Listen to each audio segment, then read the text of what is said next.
What's up, Kick Squad? It's Eric. I wanted to make this video to show you kind of a little bit more about how to use your arms when you kick, because the arms are a huge part of what we do. So if you remember Ricky Bobby, when his hands come up, he doesn't know what to do with his hands. It's kind of like what a lot of us do whenever we kick. So this is going to give you a little bit more instruction on how to do that, because it can be pretty confusing, and for the longest time I didn't really realize how important my hands and arms were whenever I were to kick a ball. So let's say we line up a ball, and we're going in to kick, and our non-counterarm, we call this our counterarm. I'm a lefty, so my right arm is used for the kick.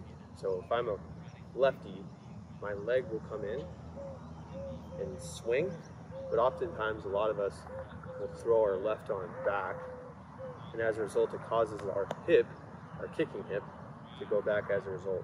So if I stand, if you could do this at your house too, just do it at your house and just see how this feels. Stand straight up, bring your arm, your non-counter arm, back, and try to just relax all your muscles except your arm. Bring that arm back. You see how your left hip goes back as a result? Same thing with your counter arm. So let's bring it down. Just start down here and bring it up, and feel the weight transfer change start to get taller as you go up. You come down, and everything goes down as a result. So a lot of guys, what they'll do is they might swing, right arm comes down and counter arm comes down, and their non-counter arm comes way up. Everything is over the ball, and our weight transfer is way off. So rather, what you should do is keep your non-counter arm as close to your body as you can, because this is pretty heavy. This could be 10, 15, 20 pounds of weight, and that's holding you back. It's way back here. It's very hard for me to get through my kick. Now if I keep it by my side, it's a lot easier for me to get forward with my momentum. So same thing whenever we kick and our counter arm comes down. A lot of soccer guys, what they'll do is they'll come in and everything comes down whenever they swing. So rather, you want to try to keep it at chest height. So you don't want to cross over way over here. You want to try to come right in front of your body, about chest height, like Jason Myers does. Some other guys are pretty exaggerated with it. Their arm comes like way up here. Ideally, you want your counter arm to be at chest height or head height, right in this range. Personally, I like to keep it right around head height. That's easiest for me, and it really makes sure that I'm staying nice and tall. I mean, I'm perfectly fine being right here, but I love being right here. This is my zone. I feel like I'm the strongest right there. And just to be careful though, because coming way down here can cause everything to crash like we talked about already, but also coming way up here can cause an imbalance in your shoulders, where your left shoulder, your kicking shoulder, starts to drop as soon as you make contact. So it looks like this. So some coaches might teach a super high counter arm, which is way up here, which is only going to work if you can maintain body posture and body control.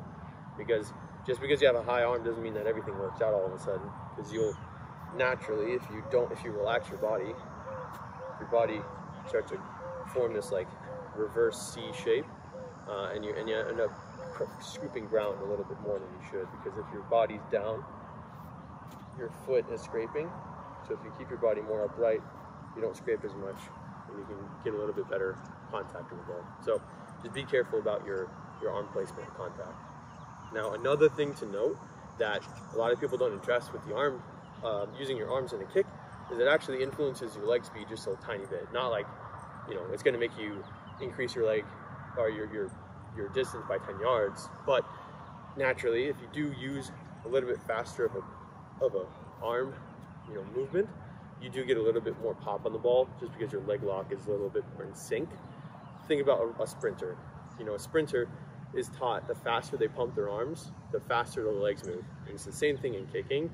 Not like you need to be freaking jerking your arm. That's gonna force, a little extra torque on the ball, and it's not ideal for consistency, because if you're just trying to rip it and grip it, or grip it and rip it, whatever the heck the saying is, you're gonna end up using way more power than you probably should, and you're going to end up pulling it or pushing it because you're not syncing your body up at contact where everything is working together.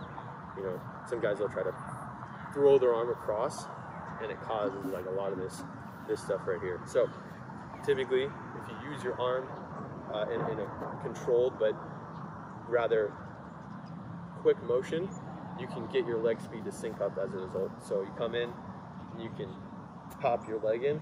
It helps with leg lock at contact. So a lot of guys look like they're hitting it with like a wet pool noodle or something. It's typically because their body isn't syncing up at contact, and it's like hitting contact here, and then it's locking out like afterwards. You're losing a lot of power on the ball when you do that. So if you use your arms properly, you come in, lock it out, and then you can swing through it, and then you're good to go. So hopefully that helps. Just to recap, using your arms, make them work for you, not against you, because if everything goes back, your whole body goes back as a result. All right, so rather, you want to keep your body, your arms close to your body and tall, so that your body can stay tall naturally, okay? The other thing is, your arms can influence your leg speed a little bit to where you can sync up your body at contact a lot better, and it's more consistent and repeatable because you're locking your leg out at the time that it needs to be. So you bam, right there, instead of like this or this, because it does throw a lot of things off, right? Again, chest height or head height is ideal for arm positioning. Hopefully that video helped you guys. If you want to see more of this stuff, you can check out my website, kickersofearth.com. I have social media channels at Kickers of Earth on all platforms. And then the one part that I'm really excited about is my book and ebook coming out later this year. In a couple weeks, actually. We're finishing up like the last little stages of it, but we're going to work on a print version and then the ebook version. And if you can't wait and you really want your ebook version, you can go to the email list in the description below. It's going to be one of the first links, just to say you get 72 hours early access to that. It's going to be a huge resource for you guys. And then there's going to be a print version coming out later on. We'll get some pre-sale orders coming in if you guys are really interested in that. But nonetheless, it's going to be a huge resource for you guys. Something like this has never been done before. There's Q&A portions with pro kickers and punters all over the world. Matt Amendola, Nick Novak are just a few. There's dozens of other guys, kickers and punters alike, that are in there. But hopefully you guys like that. Please let me know if you did. Let me know what your favorite part was in the comment section below. But like, follow, subscribe, comment, whatever. You know what to do. Please help me out. Thank you so much. Bye-bye.